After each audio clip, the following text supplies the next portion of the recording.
आदरणीय प्रधानमंत्री जी के मार्गदर्शन में पूरे देश के अंदर कोरोना के खिलाफ लड़ाई प्रभावी ढंग से लड़ने का प्रयास हो रहा है और इस लड़ाई में देश की आबादी के हिसाब से सबसे बड़े राज्य उत्तर प्रदेश की भी अपनी प्रभावी भूमिका है। उत्तर प्रदेश अपनी जिम्मेदारियों को प्रभावी ढंग से लागू करने का प्रयास कर रहा है। हमारे यहाँ पीक के बारे में जो एक विशेषज्ञों को आशंका थी कि 25 अप्रैल से लेकर के 15 मई के बीच में उत्तर प्रदेश के अंदर पीक आएगा और इस दौरान लगभग 1 lakh case per day Uttar Pradesh के अंदर आएंगे। उत्तर प्रदेश के अंदर 24 अप्रैल को 38,055 पॉजिटिव केस आए थे। 30 अप्रैल को प्रदेश के अंदर सर्वाधिक एक्टिव केस थे, वो थे 3,10,000। आज उत्तर प्रदेश के अंदर पिछले 24 घंटे के अंदर जो पॉजिटिव केस आए हैं वो 10,600 हैं और एक्टिव केस अब प्रदेश के अंदर घट करके 3,10,000 से घट करके अब यह 1,63,000 पे आ गए हैं। हम लोगों ने टेस्ट एंड ट्रीट के लिए अर्ली एंड एग्रेसिव कैंपेन पूरे प्रदेश के अंदर चलाया और उसका परिणाम हम सबके सामने है। अगर हम गौतम बुद्ध नगर जनपद की ही बात करें तो गौतम बुद्ध नगर जनपद में यहाँ पर 27 अप्रैल को 10,000 से ज़्यादा पॉजिटिव केस आए थे और आज 400 से कम है। एक अभियान, पूरे अभियान को लेकर के हम लोगों ने वो किया है और प्रदेश के अंदर जब फर्स्ट वेव आई थी तो हमारे पास जो सबसे ज़्यादा केस आए थे वह 7,200 आए थे। एक्टिव केस प्रदेश के अंदर जो सर्वाधिक हुए थे वह 67,000 तक गए थे। पहला जब केस यूपी के अंदर आया था 2 मार्च 2020 को, तो हमारे पास प्रदेश में न टेस्ट की क्षमता थी, ना कोई भी हमारे पास आइसोलेशन बेड था जहां पर हम कोविड पॉजिटिव का उपचार करा सकें। भारत सरकार के सहयोग से राज्य सरकार की मशीनरी ने अपने सभी जनप्रतिनिधियों, प्रशासनिक तंत्र और सभी संगठनों संस्थाओं के सहयोग से आज हम प्रतिदिन 2.5 लाख से लेकर 3 लाख टेस्ट प्रतिदिन प्रदेश के अंदर कर रहे हैं। प्रदेश अब तक 4.5 करोड़ कोरोना के टेस्ट संपन्न कर चुका है। प्रदेश के पास L2, L3 फैसिलिटी के 80,000 बेड्स वर्तमान में मौजूद हैं, जहां पर हम कोरोना पॉजिटिव के उपचार की सुविधा वहां पर उन्हें उपलब्ध करा सकते हैं। केंद्र सरकार 45 से ऊपर हर व्यक्ति को मुफ्त में वैक्सीन उपलब्ध करा रही है। राज्य सरकार 18 से लेकर 44 वर्ष के बीच के हर व्यक्ति को, हर युवा को निःशुल्क वैक्सीन उपलब्ध करा रही है। हम लोग प्रदेश में अब तक 1.5 करोड़ लोगों को वैक्सीन दे चुके हैं और वैक्सीनेशन की कार्रवाई हमारी प्रदेश में युद्ध स्तर पर चल रही है। हम लोगों ने इसके लिए व्यापक कार्य योजना बनाई है।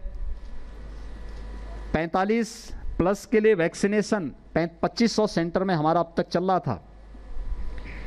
हम लोगों ने 18 प्लस को 15 मई से प्रारंभ किया था। पहले चरण में हम लोगों ने 7 जनपद लिए थे जहां पर एक्टिव केस और पॉजिटिविटी सर्वाधिक थी।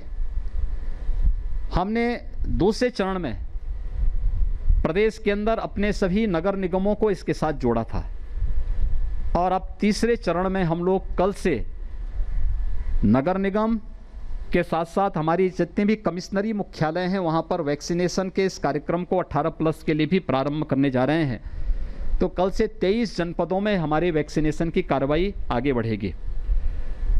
एक जो आशंका फिर से व्यक्त की जा रही है कि गांव में कोरोना पॉजिटिव के मामले बढ़े हैं या बढ़ रहे हैं, बढ़ सकते हैं।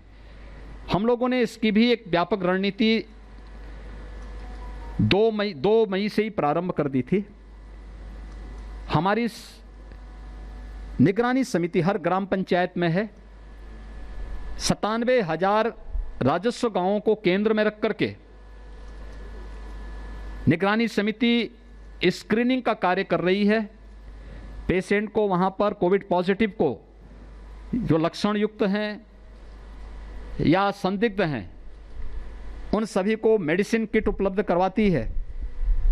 मेडिसिन किट उपलब्ध करवाने के बाद उनकी एक सूची बना करके ICCC integrated Covid control centre में ये सूची उपलब्ध करवाई जाती है और कोविड कंट्रोल सेंटर से फिर रैपिड रिस्पांस टीम वहां जाकर के उन सभी लक्षण युक्त और संदिग्ध जितने भी लोग पाए जाते हैं उन लोगों का वहां पर कोरोना टेस्ट किया जाता है। उसी हिसाब से उनकी व्यवस्था की जाती है। अगर उनमें कोविड पॉजिटिव पाया जाता है तो उन्हें होम आइसोलेशन में सेपरेट रूम और टॉयलेट है तो होम आइसोलेशन की व्यवस्था, नहीं है तो उन्हें क्वारंटीन सेंटर या हायर सेंटर में रिफ़र किया जाता है। इसके लिए हम लोगों ने एम्बुलेंसेस की 1500 से अधिक डेडिकेटेड एम्बुलेंस इसके लिए पूरे प्रदेश के अंदर हम लोगों ने तैनात की है। इसके साथ ही हम लोगों के पास 350 हमारे पास एडवांस लाइफ सपोर्ट एम्बुलेंसेस भी हैं जिनका हम उपयोग इन सभी कार्यों के लिए भी इसके साथ कर रहे हैं। प्रदेश के अंदर एक या देश के अंदर या दुनिया के अंदर एक जो नई आशंका व्यक्त की जा रही है कि सेकेंड वेव के बाद एक थर्ड वेव भी आएगी। थर्ड वेव पर भी प्रभावी अंकुश लगाने की दृष्टि अभी से प्रदेश सरकार ने अपनी कार्य योजना बनानी शुरू की है। हर जनपद में प्रशासन से कहा गया है कि महिला और बच्चों के लिए एक हॉस्पिटल डेडिकेटेड अभी से तैयार कर लीजिए। 108, 102 की हमारे पास 2200 एम्बुलेंस हैं जो महिला और बच्चों के लिए ही डेडिकेट की गई हैं उनकी इमरजेंसी सेवाओं के लिए और उन हॉस्पिटल से टेली कंसल्टेशन उनको उपलब्ध करवाने के लिए।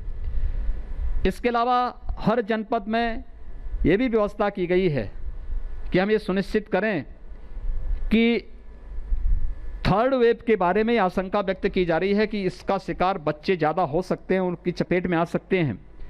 इसलिए पीडियाट्रिक का ICU हर एक जनपद में, हर एक मेडिकल कॉलेज में बने, इसकी प्रक्रिया को आगे बढ़ा दें क्योंकि उत्तर प्रदेश इंसेफ्लाइटिस के खिलाफ एक लड़ाई लंबे समय से लड़ा है। 2017 से 2020 के बीच में हम लोगों ने इसके मामलों में 95% मृत्यु दर को नियंत्रण करने में सफलता प्राप्त की।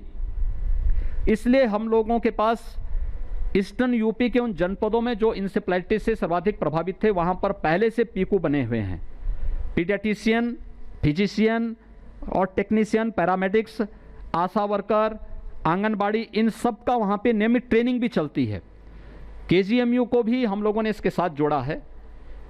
हमारे साथ पोस्ट कोविड जो पेशेंट हैं उनकी एक नई चैलेंज ब्लैक फंगस को लेकर के आई है।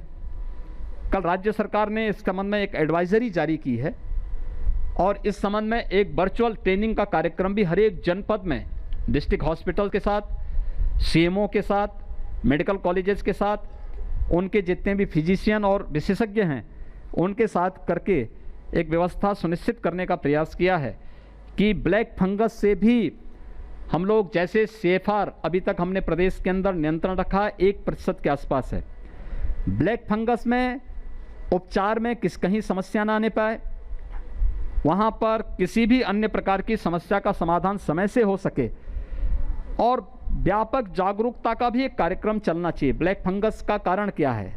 ज़्यादा स्टेरॉइड लेना, अनियंत्रित डायबिटीज होना या फिर टेस्ट कराने से भागना, ये बहुत सारे कारण इन चीज़ों के साथ जुड़ी हुई हैं। तो इन सब के बारे में भी कल एक विस्तृत एडवाइजरी पूरे प्रदेश के अंदर जारी की जा चुकी है और उसका एक ट्रेनिंग का कार्यक्रम